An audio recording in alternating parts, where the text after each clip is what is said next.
Don't worry. I'm alive. It's just that the model is it's taking a little bit too long to load. Don't worry. I'm alive. I'm alive, everyone. Don't worry. Don't worry, Mina. I'll show up in a second. Just come over here. Mate. Mate ko. See, I didn't mean to be late. Mate, I didn't mean to be late. I'm sorry about that. Ah, I didn't mean to be late. Listen, I was like working on my projects, and then I saw it's already like 7:16, and then I wasn't like I was also waiting for my dinner, so I didn't mean to be late. Oh no, Ricky's first late. No, I'm not late. I'm not late, Liz. I'm not late. I'm not! Hello there, Chaos, Suzuki, Cyrus, Saigetsu, Rat the Sleep, and Iad, and Ninyo P. Thank you so much for tuning in today. Thank you so much for tuning in today, everybody, and I appreciate it. I appreciate it so much.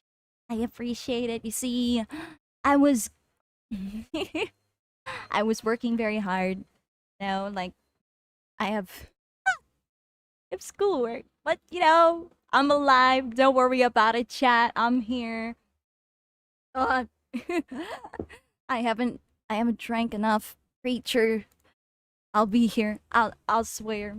So, welcome to the fourth Read With Me stream. Today, we're gonna be reading 2 creative works. I don't know exactly who submitted them. I remember it might be Rat Asleep or Gooks. It could either be Rat Asleep or Gooks. I'm not really sure. It might be Gooks. I don't know if it's good. I don't really know since nobody types their name in the title. Hello there, Joshua. Thank you so much for tuning in today. Nobody types their name in the submission box. So we're gonna have to like see. Let's switch to the next screen, shall we? Alright. Whoosh! Where is it? Where is... Okay. So the name of this piece is called Ice. I don't know who submitted Ice. Can somebody tell me who submitted Ice? But this is the name of this one is Ice. So let's read the present day note. I wrote this story in 3rd grade, I think, which I know makes it hard for you to criticize fairly, but I couldn't find anything more recent since I have stopped writing. But I am hoping to get back into it. Obviously, I have likely improved my writing skills since writing this, but I think this is a good way for me to get back into writing. As I said in the form, I welcome constructive criticism, as hopefully to reach out other writers who write similar works like this. Also, I take full responsibility for the amount of courage in the story, and there's quite a lot, so beware. Alright, so you did confirm this is Rat Asleep. This is Rat Asleep's story. The title of the piece is Ice. I'm not really sure. We're gonna have to find out in the piece itself. I'm gonna try and criticize it, look at it with a critical eye. But again, this piece doesn't represent you anymore. This writing doesn't represent you anymore, so if I criticize it, it's more in good fun, you know. It's like poking on the mistakes you made when you were a kid and ways for you to improve your writing. So let's get to it. The cold winter was breaking, and spring was sure to arise. My name is Ice, and I'm an Arctic fox. You would think that's a great thing, living in packs like your family. I would too, but not all foxes have homes. My parents were captured when I was 1 week old by humans. They never returned. I assumed they were sent away for zoos or breeding, but I'm not that sure. It can get pretty lonely without them, and I'm not sure how long I can manage. So this is written in a way that's more diary-like. It's very diaristic. Diaristic? Is that even a word? But it's very diary-like.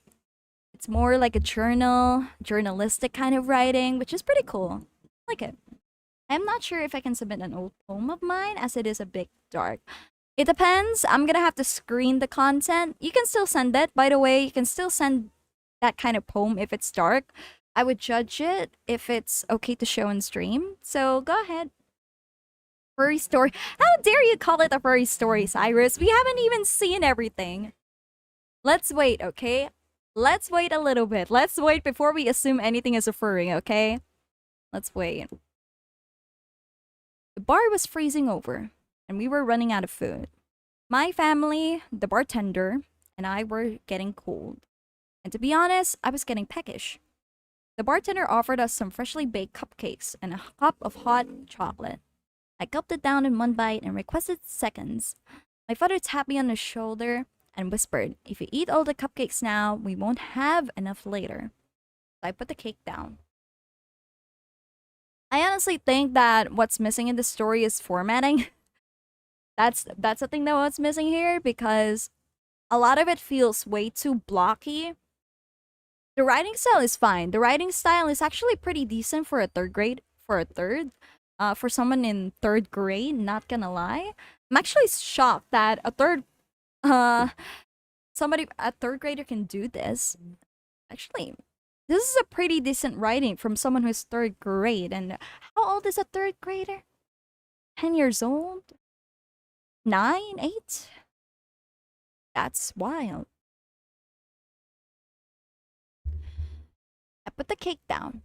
It seemed like this blizzard would never end. I groaned. Okay. Again, be careful of this, chat. Do not make this obvious. Do not make grammar mistakes this obvious, please. Like, even to the point that Google Docs would, like, say something about it. Be careful about that. Thicker by the second. Father sighed and took mother into the second floor. Second floor, that's fine. Talk. He likes to avoid anyone but mother, especially after it being his fault that we are stuck here. I feel like his sadness is sadly my fault. But as mother keeps reminding me, he just needs time to get over it. So, it's really vague. Not gonna lie, I have no idea what's going on in the story. Like, written in such a diary fashion, you don't exactly know where you are. You only know what's the situation based on the character voices. So you're not really sure if what exactly is narrated here. Because the person, the characters themselves are unreliable. We don't know what's going on. We don't know the truth. All we know from Ice is that it's winter. Ice is an Arctic fox, and Ansley, are they even human? They are probably human. At least from the assumption from the chapter. We're not sure. We're not sure what exactly is going on just yet. And I hope that Radisleep is still here to, like, explain later after we read the whole story. So let's get down here. The blizzard was clearing up, and I could walk again. There was a faint light coming from the thick side of the storm, and I thought it could be where my parents are. So I ventured out to the light, and a building appeared in its place. There was laughter and chatting coming from inside. It was either the humans or Trevor was torturing them, and the giggles were cries. The girl spotted me and came out to catch me. Her speed was almost faster than a cheetah. It's almost faster than it. This one is actually very simple to fix. Her speed was almost faster than cheetahs. I almost escaped, leaving as far as I could, but she caught me anyway. I'd be so foolish. Do not forget your question marks, chat, if it's an inquiry. Ayo. I was obsessed with reading as a kid, and specifically a story called Pax, which I think was an inspiration for it. Ah, I see. I understand. Honestly, if you're able to, like, make this kind of writing when you were younger, you're pretty good. You're pretty good at reading comprehension. You're really good at imitating, not imitation, but you're pretty good at imitating some sort of decent writing, a decent narrative.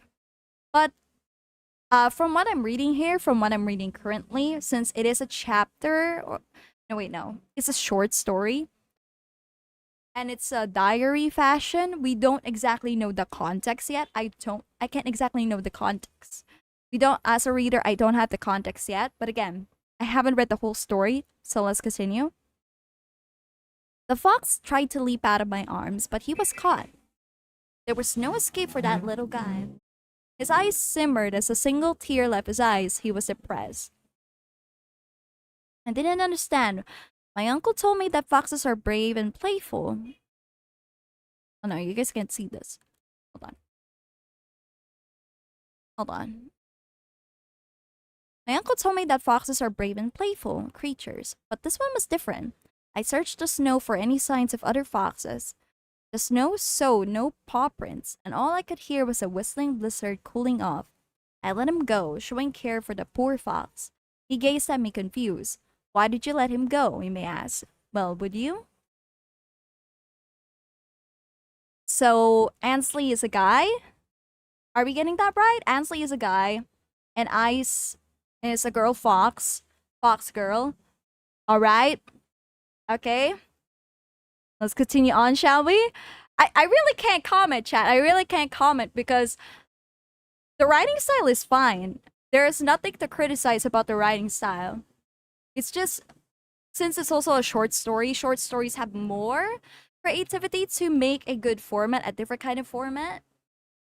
So even if I say it has a lack of formatting, it's pretty fine. It's a natural thing for short stories to have a different kind of formatting. Because again, they're not accomplishing anything. They're not trying to make a whole big narrative. So they're free to be a different kind of like style. I was howdy, just finished listening to two beautiful songs that my country made. It really enlightens the soul. No wait, that's 4 songs, not 2. That's good. That's good, Theo. If you like to continue if you like to continue to listen to your songs, feel free to do so. Ansley is a human girl from what I can remember. I definitely lack context for this, I think. Yeah, it definitely lacks context. And I'm not really sure what exactly is. Like, we don't know what Ansley is. We don't know. There's no implication about it. Like, who they are as a person. So, let's see. All I know is that they're not exactly cruel. They're not an animal hater, at least. They're actually very concerned about Ice. That's all we can get from the character right now. I ran away from her looking back. Why? I wondered. Crash! A tall, tin man dressed in gray clothing was standing at my feet, and a shriveled scent went down my spine. His eyes were twitching. His crusty skinned hands reached for my throat, his apron covered in blood. He lifted me up and whispered, "There's no escape, little fox. I've stuffed more than foxes." I gulped and tried to scurry, but his grip was too powerful. The girl she chased after us. Okay, this is a weird structure. I'm not exactly sure what you're accomplishing here. His grip was too powerful. The girl she chased after us. Who exactly is this girl? I'm not really sure. Like, what do you mean here? His grip was too powerful. The girl she chased after us. What is this? But still very good one. Yeah, it is very good. It lacked context, but I really like the writing of it. But there's just some parts that I'm not really sure what you're trying to accomplish because it's vague. Like you love writing. Like, there's so many thoughts. There's more thoughts than actual description or scenarios written, which really intrigues me because last time in the previous stream, we had more action-based writing more than thoughts, which is really surprising to me because a lot of beginner writers struggle with writing character thoughts, but character actions and dialogue, they're usually decent or fine enough. But this is the first time that I've read a writing where there's more thoughts, there's more character thoughts than actual action. But is it in medias res? We're not sure if it is in media res because it's a short story. Technically, you can do a media res in a short story, but I don't think that would be beneficial for that kind of writing, but we'll see. Why didn't I guess? She probably know this guy. The girl called out to me. His name is Georgie and he does not like animals. Don't trust a word he says. Oh, and try to escape. I'll find you. Let's scroll down a little bit. This is a really awkward dialogue here. His name is Georgie and he doesn't like animals. Don't trust a word he says. Owen, try to escape. I'll find you. And with her last word, I felt like I could trust her. This is a really weird dialogue. I don't think... it's not natural. What's media res? Yeah, it's in the middle of things. Hey, I warned you. Lots of cringe. Don't worry, I'm not cringing. I'm not cringing yet. Actually, I'm surprised. I'm not cringing. I'm not cringing at all. Like, this is pretty normal. There are usually more cringier stuff that I've seen. But, you know, that's fine. Cringe in writing is fine, chat. Cringe in writing is fine. But I feel like there's a better way to write this dialogue. His name is Georgie and he doesn't like animals. I feel like you should get rid of this. Hold on. Let's fix this. Let's fix this dialogue. Let's do this. Let's get rid of the O. Let's get rid of the O. And then I don't think the fox needs to know that his name is Georgie. We don't need to know. And it's obvious. It's obvious that the dialogue here is trying to let the reader know who this hunter is and what exactly is he.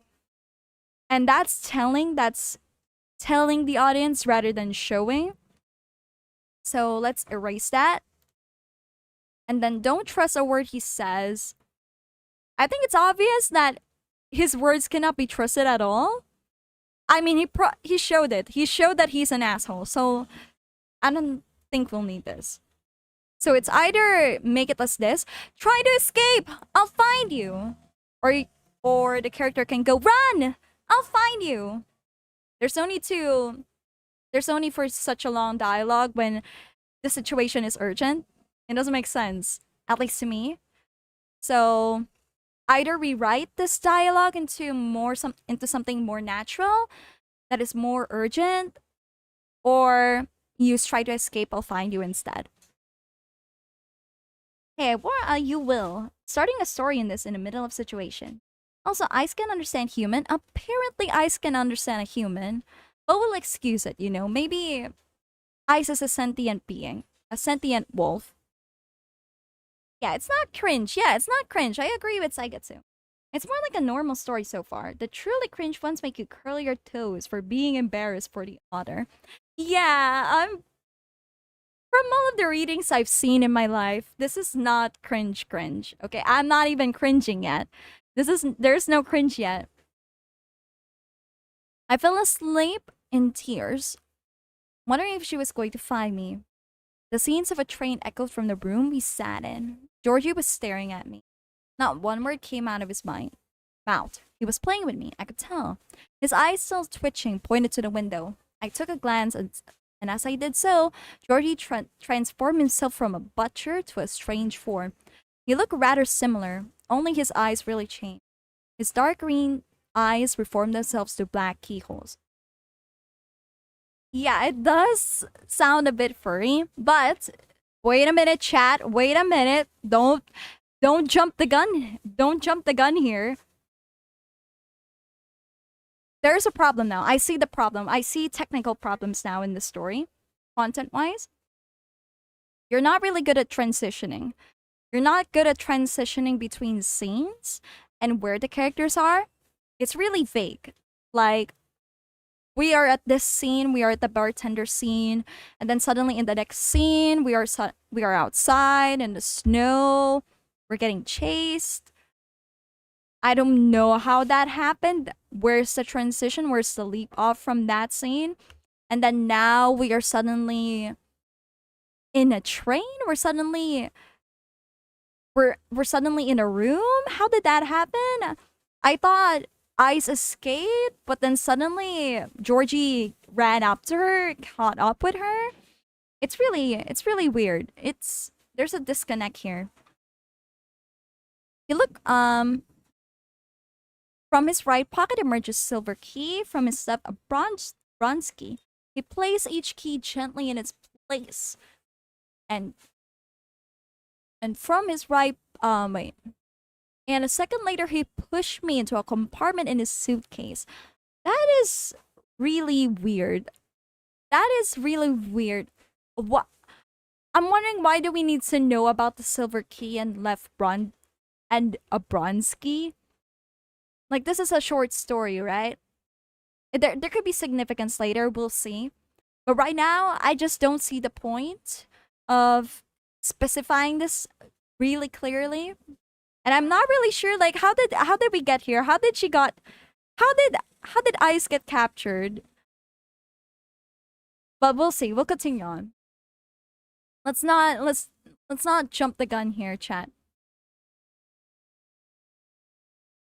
I caught the train just on time, searching the benches for Georgie. One of the cushions was improperly placed like a button. Once I pushed it down, a click went, and I was dropped into the room where George was sitting. He stared at me while then, oh shoot. He stared at me, and while then threw the suitcase foolishly and tried to snatch it back, but I pushed back. I activated another button, shooting me up back to the train. Georgie was in anger. Wait. Do not tell the audience that Georgie was in anger. Was angry. Georgie was angry. Do not tell the audience that. Again, when it comes to emotions, try not to tell the audience. Yeah, unnecessary detail. Yeah, there's unnecessary detail because in the next scene, there's really no importance about the key colors, which is really weird. And it's there's a lot of unnecessary details in the writing. Since this is a short story, there's a lot of unnecessary details. Like, I feel like a lot more could have been shoehorned into the story if you guys just prevented the amount of details. So let's continue. Or he forgot to lock it. He chases around the train until I turned around. We both stood in silence. Then I leapt at him, knocking him over, and he shattered into a million glass pieces. What? What? Hold on. What? And he shattered into a million glass pieces. I feel like you guys should avoid this. I know it's definitely a hyperbole. It's more of a metaphor than an actual million glass pieces, but this always happens with beginner writers for some reason, where you guys try to make a lot of metaphors. I've seen this in flowery writing, by the way, a lot of like expensive writing styles. A lot of you guys like to shoehorn a lot of metaphors that don't really work in your writing. It just makes it awkward and way too literal. Even if you put like, and he shattered like million glass pieces, it's still awkward. It paints a bad picture. Here's a tip, chat. When you want to achieve a vivid writing style, it's always better to go for something simple. Something clear and concise rather than an extravagant one. Because you end up with really, really awkward scenes. So, simple is best. I promise you, simple is best. Hello there, man with the beard. Are we looking at new stories or stories of when the viewer was younger? When the viewer was younger. These are not new stories, and I would really love new stories, chat. I would honestly love recent stories. Because I also want to critique something that you have written that represents you best now, rather than something from the past that no longer represents who you are as a writer anymore. So I would really look forward to more modern pieces. And if you can submit something like that, I would be really, really happy. So when we hopped out of the train and returned to the bar, that is a really quick transition. Hold on. This is way too quick. Like, is the train station nearby to the bar? Is it nearby? That is really weird to me. I need to write something new for you to review, Miki. Please do, Beard. Honestly, I would love it so much if you're able to. I would appreciate it, honestly. I love to see a satellite's newest work. Me too. I want new works, chat. There's nothing wrong with submitting your childhood written works to me. I would love to read them as well. But again, I want something that you guys made recently. So it's fair. The critique is fair, and I'm not like digging up or opening up cans of worms. This is, to be honest, why is Bloxwood so grimy? After the stream, I want to work on something. Hopefully get it reviewed too. That would be so great, Radasleep. Thank you. Please do. For me, I'm still debating what story of mine I should submit, so I posted my friend's story instead. I heard permission though. Okay, okay. Since it's your friend's story, again, I would I hope you can relay my review on it to your friend. So feel free. I hope next time they submit on their own though. Please. Like, even though you guys got permission again, it would be nice if the writers themselves submitted to it. Because, again, it's their work. It would be nice if they actually get to hear my review. Like, personally. So I can, like, ask questions to the author. Like, what they're trying to accomplish here. What they're trying to write here. So, let's continue. I turned around and laid the suitcase flat. I opened the lid and showed the fox the forest. He raced across as he was now free. He looked at me, nudged at me, and wouldn't leave. I wondered if he wanted to stay. He hopped around to the bar looking back at me. Okay, there we go. There's our boogeyman. Alright. Okay. You do have... Now, this is evidence. I found evidence that this is a very technical one. You're not consistent with your scene writing. Because you guys were back at the bar, and then, Ainsley led Ice back to the forest, and then suddenly back to the bar again. The scene jumps way too fast. As a reader, I cannot keep up what kind of scenes you're pulling off here. Because we were at the bar, and then at the forest, and then suddenly at the bar. There's no consistency or a good transition. Personally, I think so many old works here for everyone to see and take would help me let go of the past. Not that I'd be doing that anytime soon.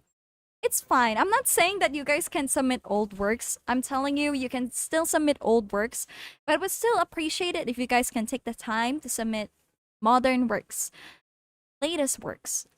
Because again, criticizing you from the past doesn't really work. Doesn't really work anymore because I'm sure you have improved as a writer. And I want to see that new improved version of you. Hello there, SC Darkness. It seems that you're analyzing stories. Can I submit? Of course, you can analyze. You're free to submit your own story. I would honestly appreciate if you can. Cheese, Joey, can you please submit stories? Can you submit the Google Forms link? It's in the pinned chat as well. Please look at the pinned chat. Look at the pinned message in the chat box. It's there. Feel free to do so. Feel free to submit a story. I'm not analyzing it. I'm more of like looking at it in a critical eye. I do critiques, but I also do kind of like read it with the reader's perspective. Like, is this difficult to read? How do you make this more entertaining? Stuff like that. Yeah, make sure to read the submission rules, chat. I would not read one of your works if it contains explicit smut, explicit abuse, all sorts of kinds, physical, mental, sexual, all that. I don't accept that. Fan fiction, I don't want that. because I want original works. I also want to read something that I know what is it about. So if that's okay. Things that change fast are too hard to comprehend, at least for me. Exactly. That's what I feel as well. Hello there. I can't read your name. Uh, are you able to say your name? Do you have a name? Let's see. Don't worry, Miki. Instead of relaying it, I'll directly send your link to them. Okay, thank you. Thank you so much. Because I would really want them to hear my critique, personally. Well, now, I began. What's your name, little fox? In the white snow. He traced the name Ice. He really did want to stay. I picked him up in my arms and I carried him back to the bar, introducing him to my family. They adored him and allowed him to stay. Hopefully, we will have more adventures like these, and if we do, Ice and I will certainly enjoy them. And my name is Let Me Tell You Something. Okay, I'm just gonna call you something. I'm just gonna call you Somi. I'm just gonna call you Somi, that's it.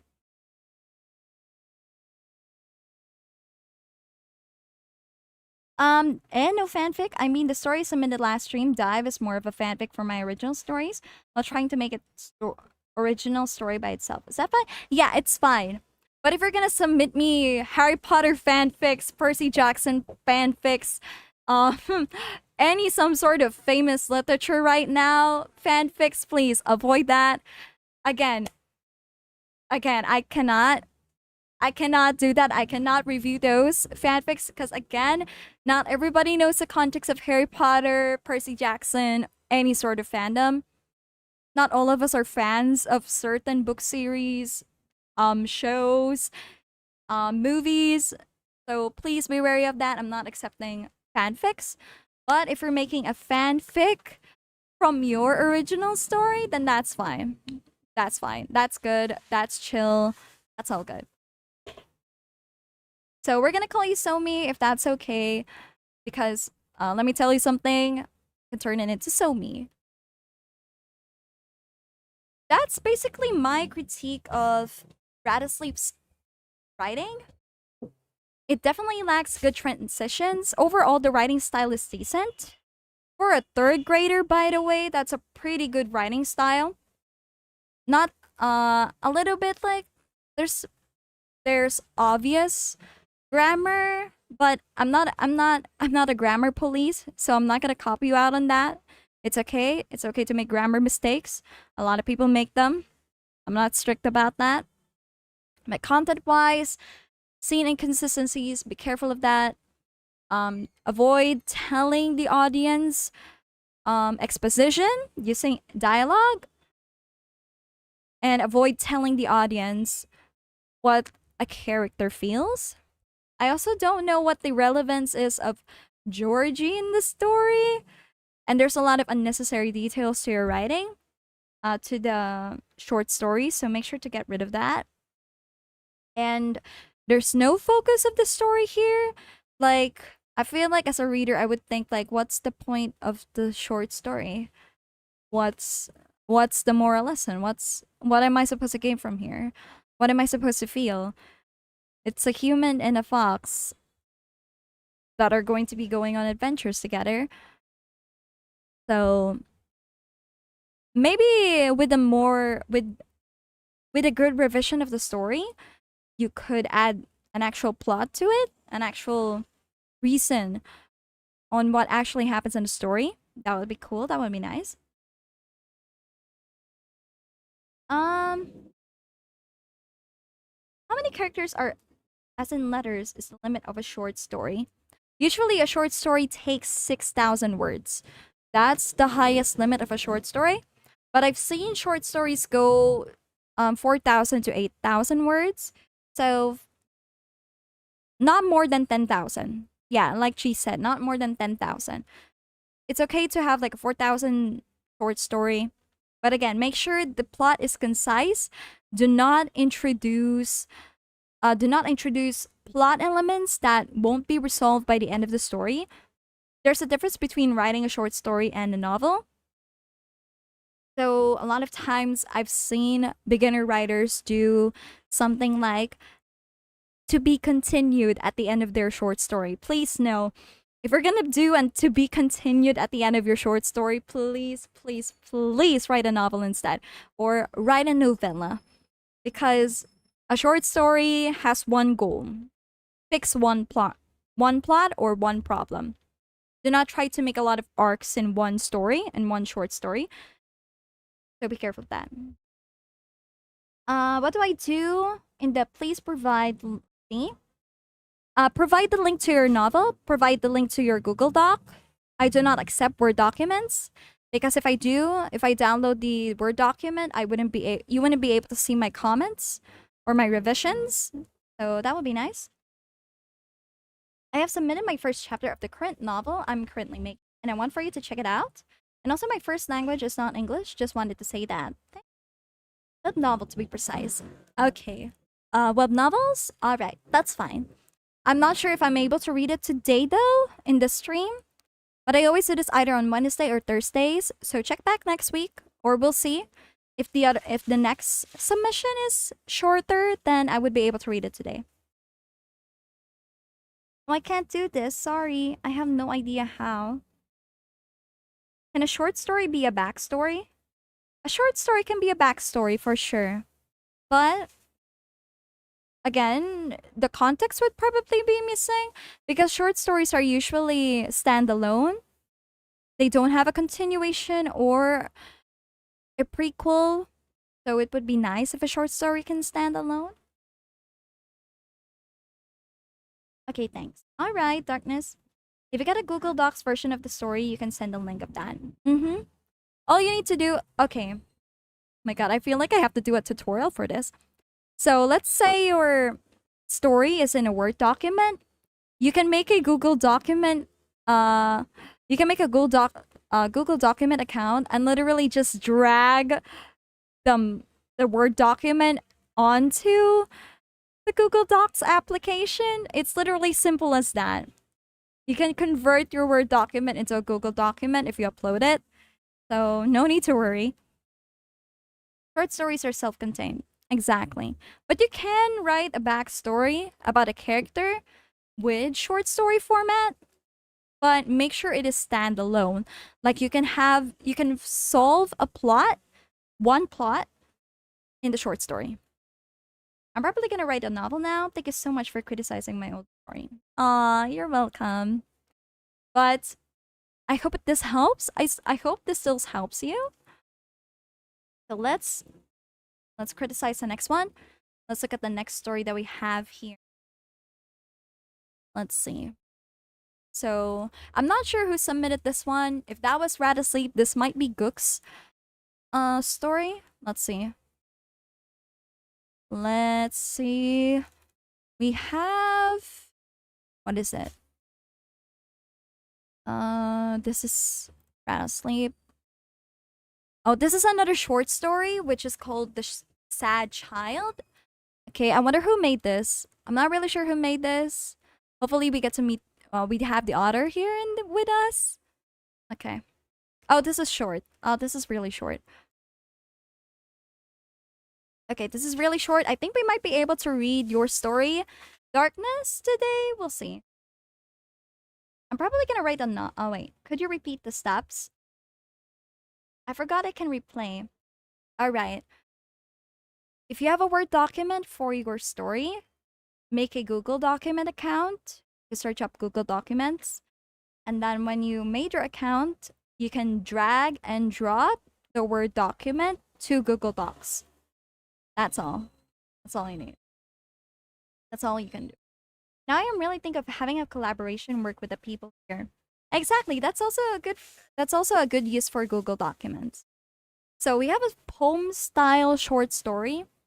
If we're gonna make a poem style short story, it's not a short story anymore. It's a poem. It could even be an epic, but it's not an epic, unfortunately. So we're gonna have to stick with poem. I'm gonna see this as a poem, a free form poem. The Shy Child at School. Come reader, as I do say, I will tell you about a tale today A tale about a child who is shy but not alone. Where do you think their story will go? Continue reading and you shall know. It's definitely a poem. The child goes to school every day. They have a rough time trying to communicate. The child, though shy, is not alone. Please do not do that. Hold on. A moment. Do not write. Do not do a slang in your written works, please.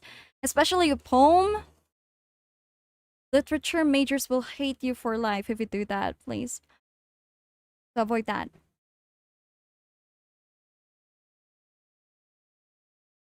Fix this. The child, though shy, is not alone, for they have friends not just at home. Okay? The child has low self-esteem as they sit at the back listening quietly. The child has always been quiet. They have always went to schools that were private. Oh, thank you so much, Darkness! Thank you so much, we have a new satellite! Okay, I have to pull out the headpads now. We have headpads! Thank you so much! Thank you!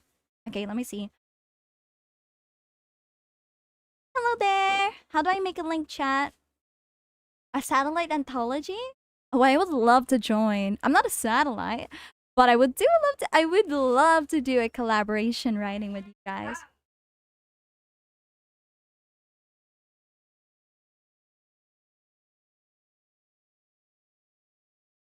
Okay.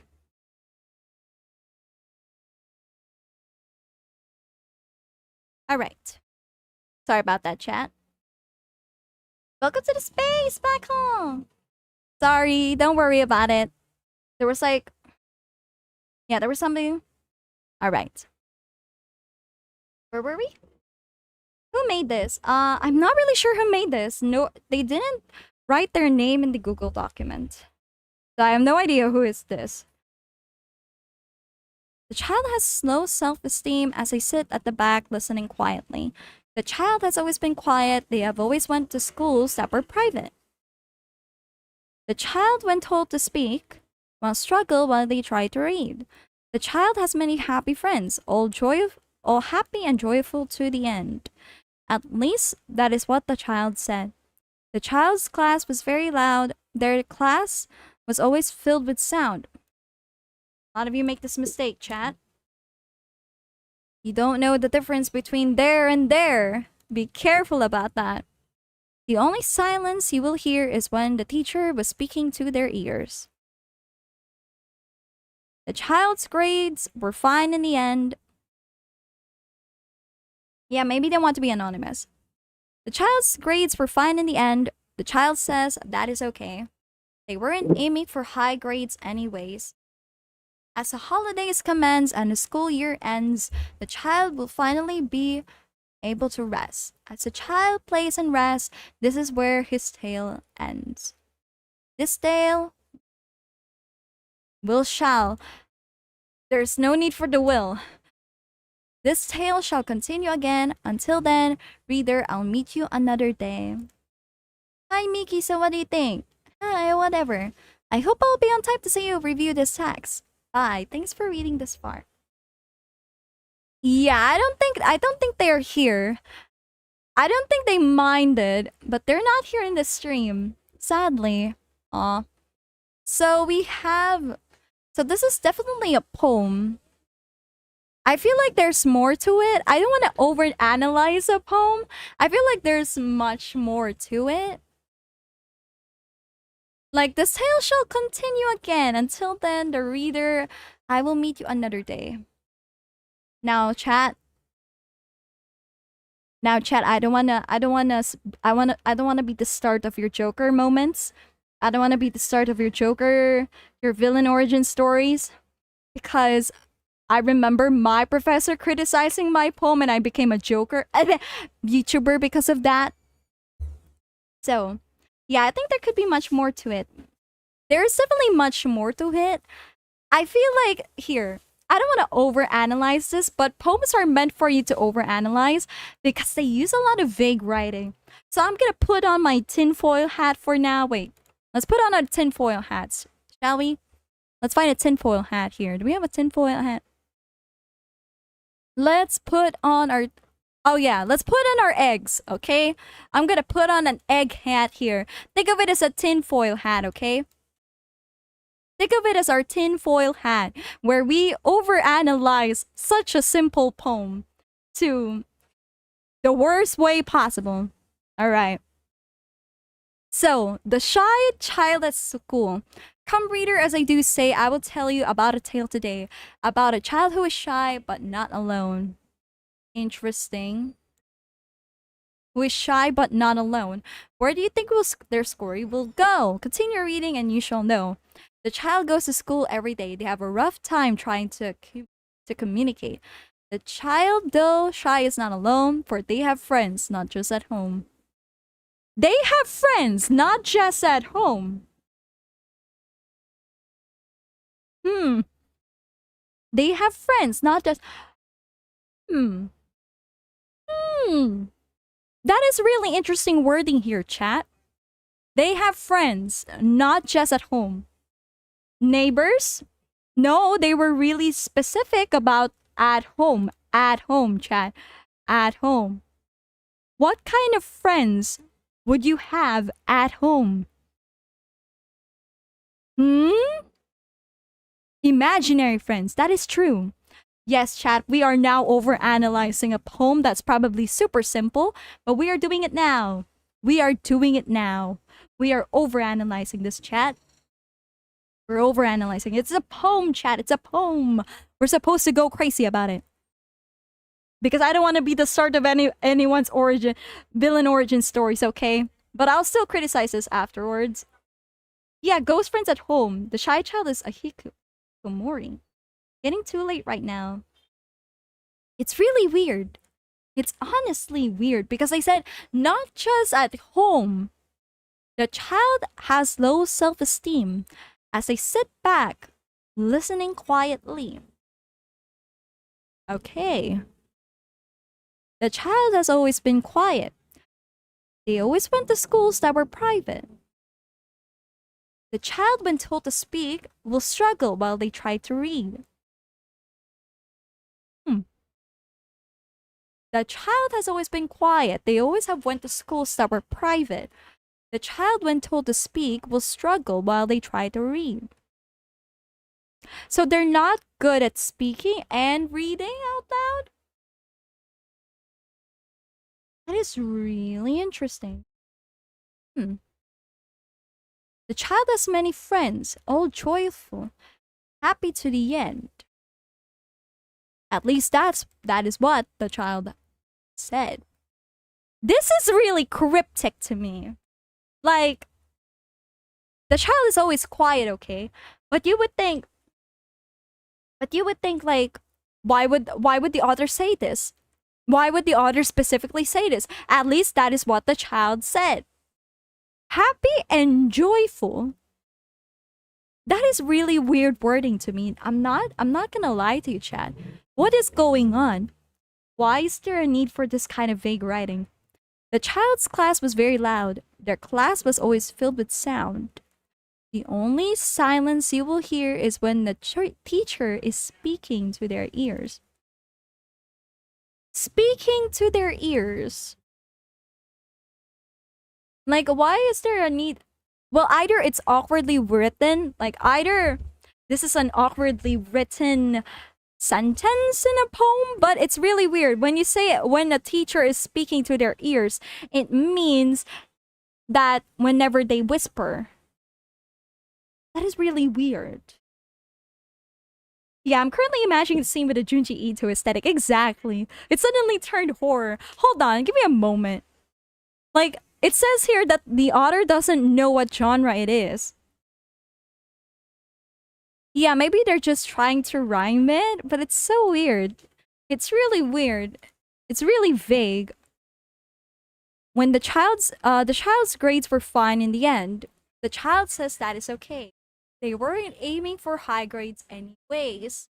As the holidays commence and the school year ends, the child will finally be able to rest.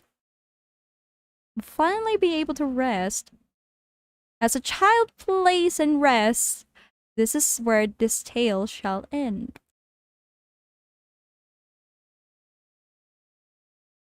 Okay. This tale shall continue again. Until then, reader, I'll meet you another day. You know what's... There's 3 characters here. There's 3 characters. Number 1, us. We're the 3rd character because this is a second-hand information that we got from the narrator, the speaker, the persona. The 2nd character is the persona. And the 1st character is the child. What? This is really interesting to me. Like, why are we being addressed to know the tale? What tale are we going on here for? What is the tale? Because what is the tale of a shy child? Well, I could be overanalyzing it again, chat. I could be overanalyzing it. Teacher and child. Now it makes me think of a plot for a new horror story. Exactly. This could honestly be taken in such a whole new level, chat. It could be taken in a whole new level, and I'm terrified. But I gotta say, that was amazing. Good job, I guess. Good job. I honestly think there would, if, you know, maybe I'm just an overanalyzer when it comes to poems, but I feel like there could be so much more that you can deliver with the poem. Like, it's okay to have a very specific, or a simple poem style. It's a poem. You can take it in whatever direction you would like. But I feel like there's something more that you want to deliver in this kind of poem, but you weren't able to.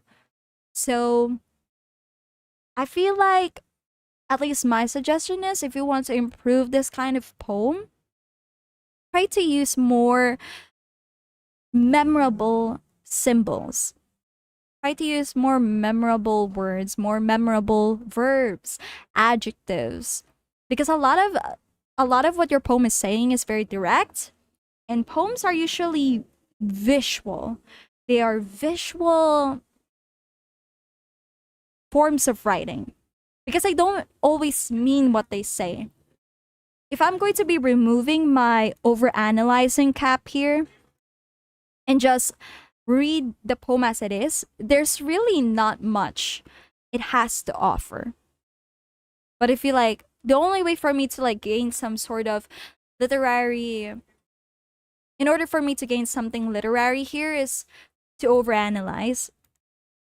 So I feel like there's something more that you can deliver with the poem. I have a very weird theory about the poem when I'm overanalyzing it. It's a bit creepy thinking about it. Okay, what is your theory? Go on. Mom, can we have friends at home? Friends at home. Friends at home, like pets, as in man's best friend. Yeah, but why wouldn't they just say pet? Why wouldn't they just say pet? It's very specific. It's really specific. Well, what is your poem? Feel free to share it, Saigetsu. Let's see. Let us know. Alright, let's move to the next story that we have. Maybe the other children home. Possibly, but we're not really sure because it just says at home, aka their poem. Really weird to me. Let's find the next one. I don't know who submitted this. There's no name again. So, to the writer who submitted this, just speak up in the chat. So we have action, sci-fi, quid pro. Okay. Okay, let's go to... Let's see. What do we have here? Okay, this is Azel. Alright. But it's by Ghostwife. Okay. Ghostwife. I'm gonna Man, don't do this to me. Why is it? Why is there like bad numbers here? Oh my god. I'm gonna say it's Ghost Wife. Who thought of a very wonderful idea and put it into words. Due to this, I've always wanted to share the story. All right. All right. All right. All right. Let's see. So this is from Hazel. Hold on. You guys can't see that. Let me just move it a little bit here to the left. Right. Then we have this one. It's kind of about abuse, mental illness, self-loathing, and severe depression. So yeah, very yabai. But it's a poem. It's not really explicit. That's the thing about poems, you know. I love poems because poems don't usually say what they mean, you know? They don't say what they mean. Oh my god, Darkness, be careful about that. Do not say bad words, chat. Do not say bad numbers, please. That is not allowed in my chat. Because YouTube doesn't like bad numbers, okay? Bad numbers, bad.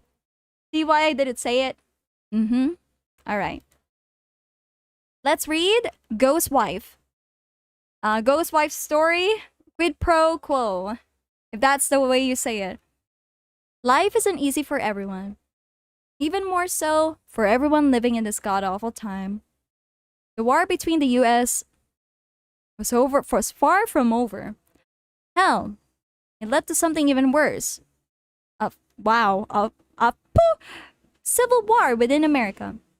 That started almost 15 years ago, and it seems like there weren't any signs of that ending soon. He hoped that one day this war would end. He didn't want to lose anyone again. Now family. The constant buzzing of the old generators filled the air of the Undercity. Alter sits by the edge of the platform outside his quarters, legs hanging dangerously from the edge of an 800-feet drop. His scarred hands working on fixing a little device he acquired a few days prior, crimson eyes staring intensely at every detail. Interesting. How many pages? 16 pages? Oh my lord. Okay. How do you make 6 9? I am not sure. I am not sure. I like eggs. Altair? The raven-haired teen jumped slightly, the device almost slipping from his hands. Good one. Annoyed, the boy whips his head in the direction of the voice. This is technical, but okay. What do you want? Oh. It's just you, Mia. What do you want? He returns to working on the device in his hands, as if disregarding the poor girl's presence. Interesting. Altair is my favorite assassin. Alright. So far, the writing style is okay. Good job. Chef's kiss. Let's continue on. I have nothing to criticize just yet. Oh no. Okay. The girl called me a flinch at his rather cold response, but composed herself quickly. Zigzee called. Dinner's ready. Altair stares silence for a minute. He carefully gets onto his feet, making sure not to fall off the edge in the platform. I'll be right over, he says, walking towards the several crates stacked in a corner, and tossing his tools in. It stays quiet for a bit, save for the usual ambience of the Undercity. Mia, you can go ahead. He shoots her a half-lidded look. Mia purses her lips and begins fidgeting with her fingers. They were scarred, like his. Oh, this is some drama already! They got scarred. Interesting. I was thinking, maybe we could go to the mess hall together? If you don't mind, of course, she stammers. Her brown eyes struggle to keep in contact with Altair's crimson eyes. I like this. You know what? I'm gonna compliment you on this, Ghost Wife. This is beautiful. I love it when people describe a character trait, a character appearance in a necessary form. I love it. I love this when you time it correctly, because a lot of beginner writers just dump the whole information in the first paragraph. Oh, they have crimson red eyes, they have this and that, this is how they look like, blah blah blah blah blah. I love it when they time it correctly. When they time a character appearance correctly. Good job on that. I'll say that. I didn't have the time to edit it since I got busy. That's okay. Oh, thank you so much! Thank you so much! New satellite! We have another satellite with us! Oh my god, I have to bring out another one. More. I have two. No. There's more! There's more heads! Okay. The boy sighs again. He didn't mind, but then again, he couldn't say that to her. Mia didn't handle rejection. Alter drops off his last tool and walks past the girl. He paused and spared her a glance. Let's go. Hold on. That's too far. Familiar voice filled the musty air as Alter and Mia walked through the platforms, held by carbon iron supports. The Undercity is in the slums of New Arcadia. After the war broke out, this place was flooded with refugees.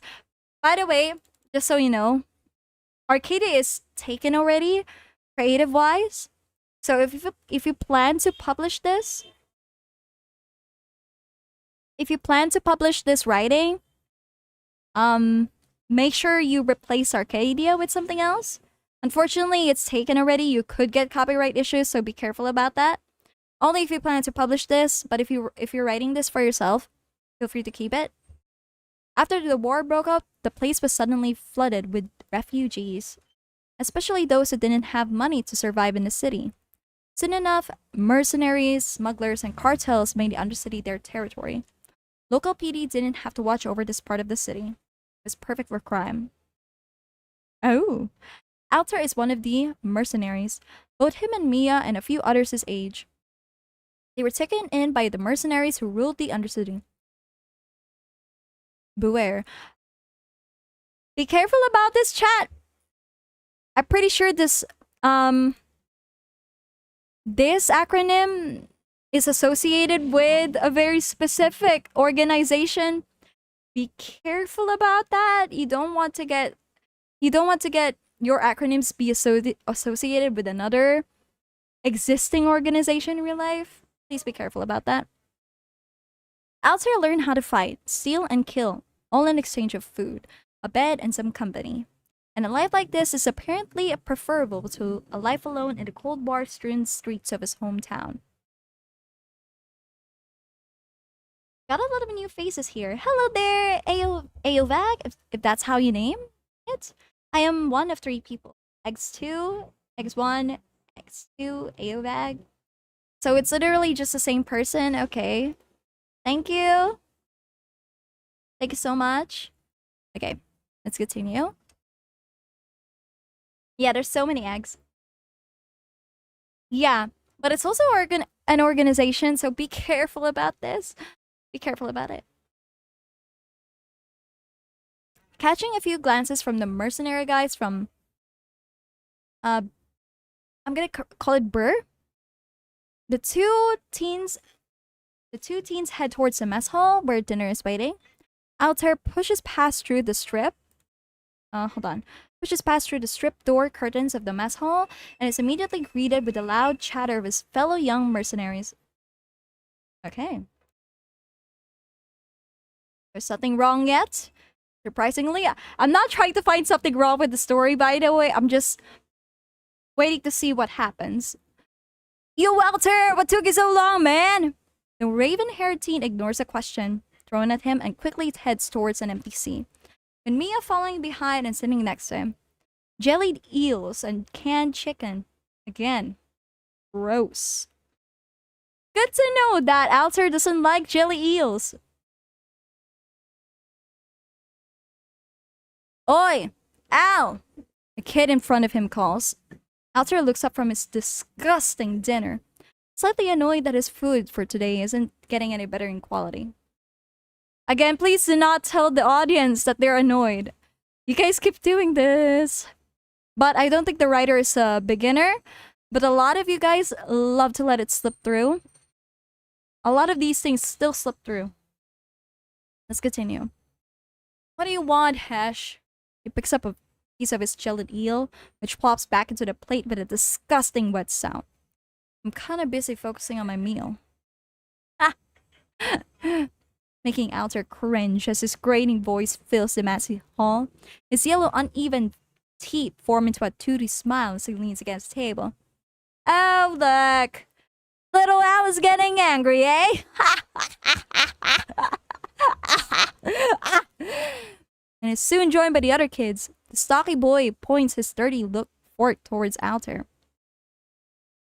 Don't forget that you lost to me on that arm wrestling thing yesterday. You owe me. Big time, bud. Alter grimaces. He drops his fork and places a hand on his temple. Mia, hold on. Smashes? Mia, what? Mia's small hands lands on the boy's shoulder, squeezing it tightly. Hesh notices and smirks. Oh, Mia's getting all worried about you, Al. She your girlfriend or something. The poor girl shrinks in embarrassment. Her eyes start to water as Hesh continues mocking the two of them. Please shut the fuck up, Hesh, he murmurs, glaring daggers at the boy in front of him. Hesh smirks. What? What'd you say, Al? Get here, yeah? I said shut the fuck up, Hesh! The hall goes silent. Everyone pauses from their meal. Furious eyes stare through Hesh. The room seems warmer than usual.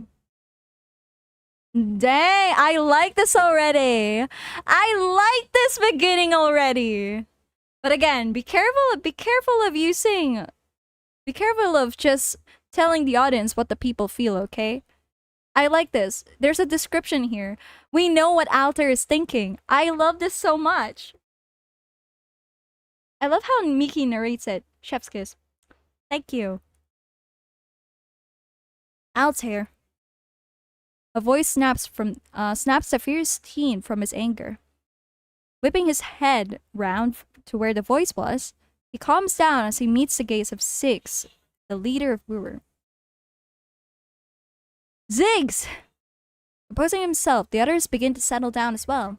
Even Hesh shuts up himself in the presence of Ziggs. Can you come outside real quick? I need a moment with you. The older man turns and exits the men's hall. Alter stands up and quickly exits out. Okay, there we go. Be careful about this. Repeating words. Be careful about that. Trailing the older man outside where the leader of Vtuber is standing, his back towards the boy. What is it, Ziggs? His voice almost comes out as a whisper. His throat is still recovering from the loud outburst he had a few moments ago. He hoped that Ziggs didn't see or hear him lose his cool like that. Ziggs turned around to face Alter. He was a whopping 6'7", while Alter was merely 5'10". That's not bad. More Kuno dub, Miki! Have a cup of ramen, guys, while reading. Aw, thank you, Ramen Donna. His face was littered with scars from the past, and eyes hidden behind a pair of black shades. Ziggs was scary. Alter knew that for sure, but to this kid, Ziggs has a side that nobody ever knew about. You're right, kid. Need to calm down for a moment. Well, crap. He definitely saw him lose his cool. I'm alright, Ziggs. Just got pissed off by Hesh. Alter replies bashfully. The older man laughs lightheartedly. Anyways, that thing I gave to you 3 days ago. You have it right. He asks. Alter pulls out the little device he was previously working on outside his quarters. From his pocket, it was round and a little bit bulky. This one? What about it? Mind if I see for a bit? Alter nods. Ziggs carefully picks it up and examines it. His bright eyes narrowing. I knew it. He says, handing the device back. This is an AC-340 gunship nucleus, manufactured by Onyx. And the cargo we smuggled 4 days ago. They were all gunship nuclei, all from Onyx. Confusion plans Alder's face. What was he telling him? What was he telling him about this? Wait. So you're telling me that we smuggled highly important parts from literally the most advanced PMC in all of America? Ziggs nods. Shit. Alter thinks for a moment. What's your plan? For now, I want you to hold on to the core. We have some clients waiting to get their hands on those smuggled ones. Again, be careful about this, chat. You mentioned cord already. Usually it's much more clean. It's much more clean if you don't repeat your words. Alter looks at him. Who? The Russian ultranationalists. They want those nuclei. Alter's chest tightens. The Russians. They were the enemy. Why the hell is Boober dealing with them now? Wait. Oh wait, it's him. Sorry. Wait. Why the hell are you making deals with the Russians? They're our enemy. They're the reason why this war broke out. Why the hell are you supporting the enemy? Kid, I know you're confused and angry. But as far as I know, this is how things go around here. I'm sure you know that already. We don't take sides. We work around the nexus, not become part of it.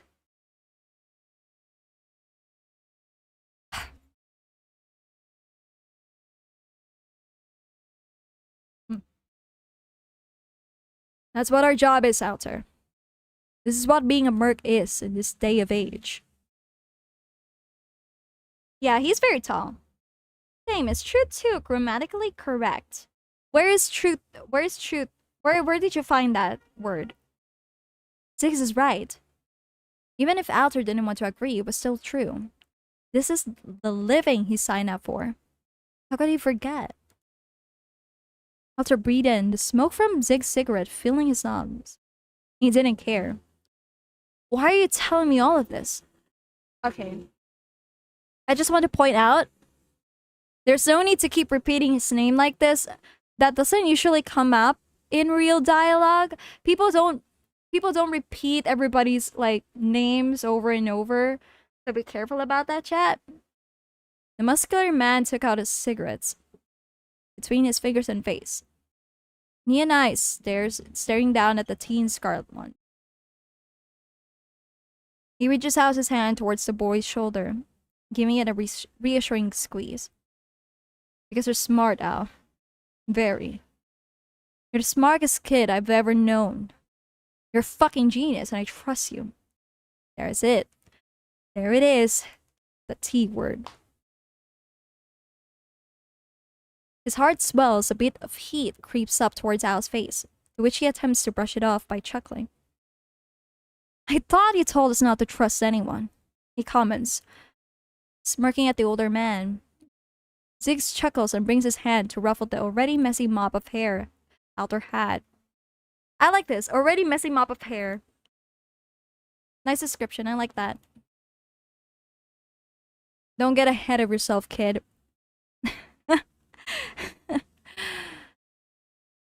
So, what now?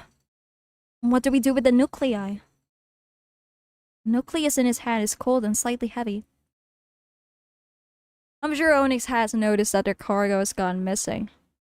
Knowing Onyx, they're probably setting out search parties for their smuggled cargo. Heck, they probably already know where it is. We're just playing a dangerous game, and unfortunately, Alter is part of this game, whether he liked it or not. Okay, so right off the bat, from what I can say, what I can like talk to you about, I'm glad the exposition of the story isn't in your face. Like, there's tiny exposition at the start of the chapter, but it doesn't feel like you're world building dumping on the audience, on the reader, which is pretty good. Good job, Ghostwife. Pretty good. I love the characterization already. It's giving... I don't want to compare. So it's giving early teen stories. Hello there, RC. Thank you so much for tuning in today. I appreciate it. So that's what I can say. I appreciate that. It's giving early teens writing genre. I appreciate it. Zig takes a whiff out of his cigarette. A launcher hovers past him at the edge of the platform. Its painted gray exterior was chipping off, revealing the almost black color of the carbon steel. It was carrying several containers. Must be the cargo they were talking about. For now, I want you to keep this a secret from the other kids. You know how much of a blabbermouth Hesh is. I don't want anyone compromising us. Notice his eyes everywhere, even here. Altair nods affirmatively, glancing at the nucleus in his hand. It feels heavier now for some reason. Because he knows how valuable this thing is now. A device capable of powering an AC-34 gunship resting right in his hands. Maybe he should handle it a bit more carefully now. He didn't know whether it might be volatile or not. And he sure didn't want to find out. Not for now, at least. Well, I'll be going now, he exclaims. Go back to eating your dinner, kid. No thanks. Today's meal's gross. Ah, stop being so picky. Goodbye. He ruffles the boy's raven hair before turning and walking away. See you around, Altair. Ziggs waves the boy goodbye as he leaves the area behind. Altair stares at the leaving figure of Ziggs for a moment before turning his head. Okay, be careful about this, chat. I noticed that a lot of you do this. Before, after, get rid of that. I want you guys to stop. Whenever you write action, from now on, I want you guys to get rid of it. I want you guys to start experimenting what your writing would look like without before and after. Before he turned his head, after he turned his head, soon after that, get rid of it. Those are zombie words. Those are what I call zombie words. Zombie words, they literally mean something you can hacks, like something you can axe off your writing. If your writing is still fine and specific without soon, after, before, it means you have extra words in your writing that needs to be chopped off. The dialogue sets a tone too. I like how it sounds gloomy. Can't tell if it's hard or soft sci-fi though. We'll find out. Hello there, Monmon! Arigato! Nothing much. Yeah, you didn't mince much. We're still reading the story that we have here. Let's scroll down. Hold on. That's a little bit too much. He thought of returning back to his quarters. He didn't feel like going back inside the mess hall. And he sure didn't want to eat jelly deals for dinner tonight. He certainly wasn't willing to subject himself to torture. He pocketed the spherical device in his ragged pants and took a glance at the entrance hall of the mess. Yellow lights were seeping from that place, and he could hear the loud chatter from the kids inside. He isn't feeling like socializing today. Altair quickly left the area, hoping that no one would care enough to know where he went.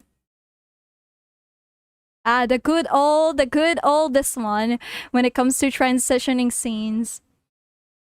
The good old that one. I will copy you out for this because I do it too. So, all right. My friend wrote the story while feeling sleepy just to keep the inspiration at arm's length. Hehe. All right. The air was cold tonight. Altair wishes he could watch the stars, but it was hard to see from the sky from the Undercity. Not even the moonlight can reach the nexus of this place.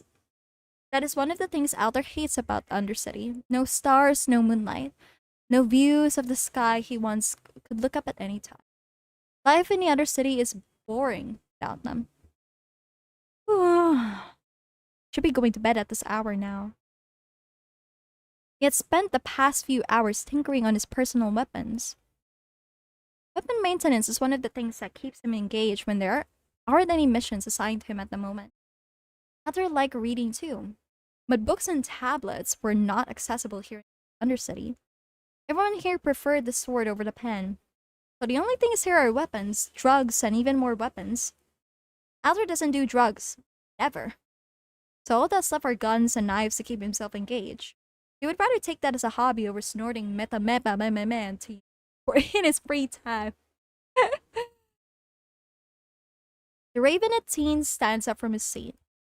It's just a bunch of metal crates stacked together and a piece of synthetic leather draped over the top. He decided he wanted some shut-eye so he could wake up earlier than the others and train without any disturbance, especially from Hesh. The rusty door opens automatically with a swishing sound as Alter passes. He lazily undressed himself from his sweaty clothes, all but his boxers, and tossed them to a corner, murmuring to himself that he cleaned that up.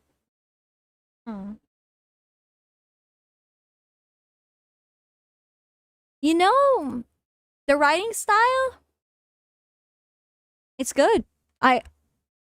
Some of the paragraphs in this chapter are well written more than most, but otherwise, this is pretty good. This is good writing so far. Although Altair's personality can be seen in multiple protagonists already, I still see him as a human in a way. I still see him as a human, which is pretty fine.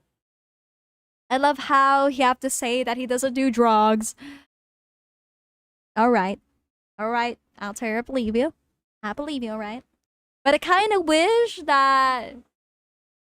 Yeah, I kind of wish that we do see him train at some point. Because... No, wait. What I wish for this scene to happen, instead of like telling the audience that he loves guns and everything, how about we explicitly show that? Like him, like for example, him tinkering, like label. I know it says he spent hours tinkering on his personal weapons. How about we show that? How about we describe how he tinkers his weapons? You know?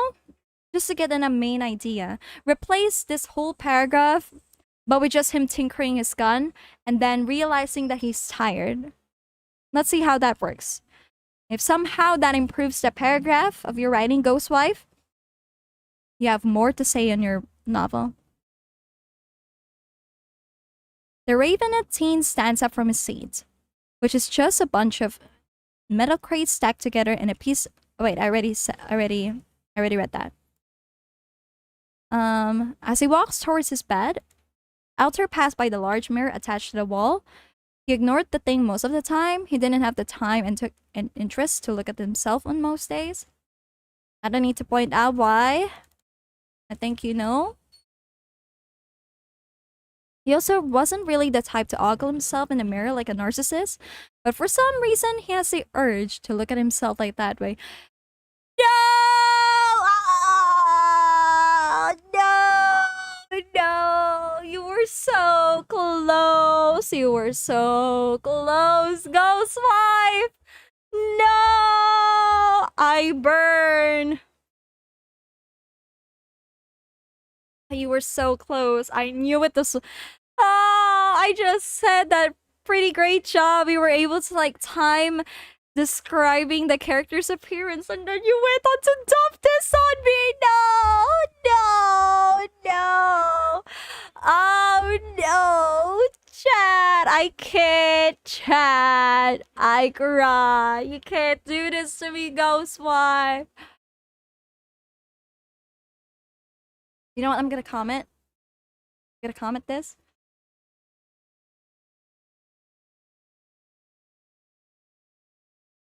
You were there. You timed the description of his appearance well in the later paragraphs. So why do this appearance dump? Comment. Okay, there we go. Oh, you were so close. But perhaps the most impactful change he had seen was his very own eyes. As Alder stares down into his own deep red irises from the mirror, he notices one thing. The shine in his eyes are gone. All that is left are dull crimson pools as deep as the abyss. Alder blinks. He really had changed quite a lot since the Civil War broke out. Okay. Alright. I kind of wish that it wasn't done through appearances. I wish it wasn't like... I wish it wasn't told. Like, I wish there's like a better phrase for this. He has changed quite a lot since the war broke out. I'm pretty sure the reader understands. He definitely has changed, alright? You describe his whole appearance in such a blocky text. But I wish there was like... You could have phrased this a bit more. You could phrase this differently. Like... The ghost of the Civil War breaking out haunts him today. Like that. There's more ways to deliver this line perfectly. I immediately thought of Gacha life when I heard that line. Sorry if you find it rude. It's okay. We'll see. The boy ruffles his hair and groans, leaving the place where he stood in front of the mirror, and gleefully tosses himself into the bed, which he quickly regrets doing. He must have forgotten that the beds here in the Undercity weren't the most comfortable. A deep sigh escaped from Alder's lips as he closed his eyes. Finally, he was in the comfort of his bed, despite admitting that his bed really wasn't comfortable at all. He didn't bother to pull the sheets over him, as his room was already warm as it is. With him feeling the most comfortable as he could get, Alter could finally get the shut-eye he needed after a long day in the Undercity. Alright. Okay, I know I have to pause here. Sorry. I know I have to pause here, but this novel is 16 pages long. We're on page 8. I'm gonna have to continue this in the next stream. I might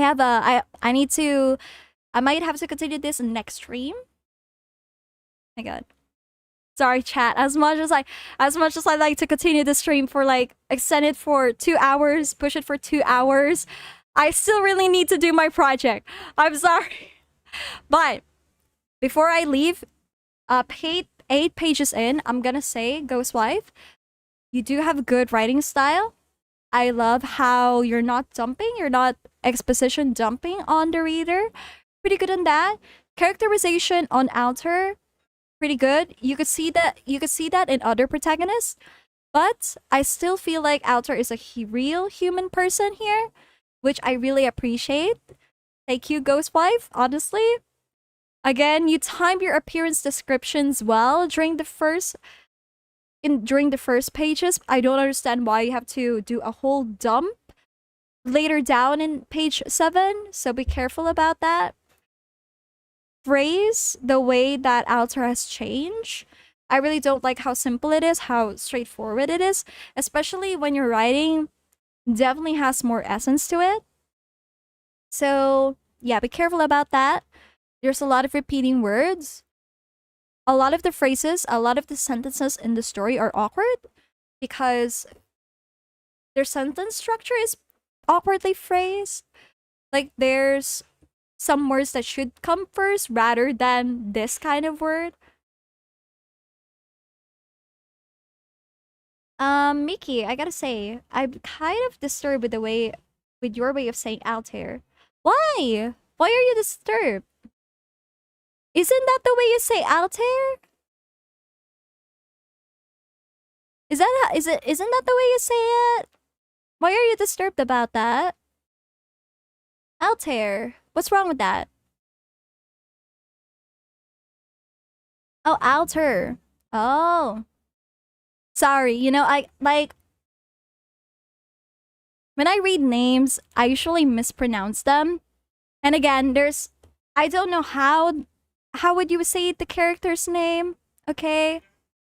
Like there's no implication like how you should say it. So, whenever I read character names, I usually read it from how I interpret it. Unless the author explicitly says alter, altair, then I would say alter from now on. But for now, I'm gonna stick with altair because it's easier for me to read. If I just continue alter, alter, alter, then I would be calling a satellite's name. We have a satellite here that's also named Alter. So thankfully, they're not here in the stream, so no one would get it confused. It's just being Assassin's Creed fans, I always read the name as Alter. Altair. Altair? Altair. Like that? I'm not an Assassin's Creed fan, okay, guys? So I apologize if you guys have to nitpick for me about it. But I know a different Altair. Like Gox.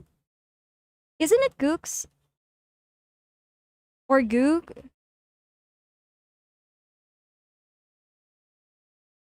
Altair? Altair? Altair? Altair. Altair. Altair.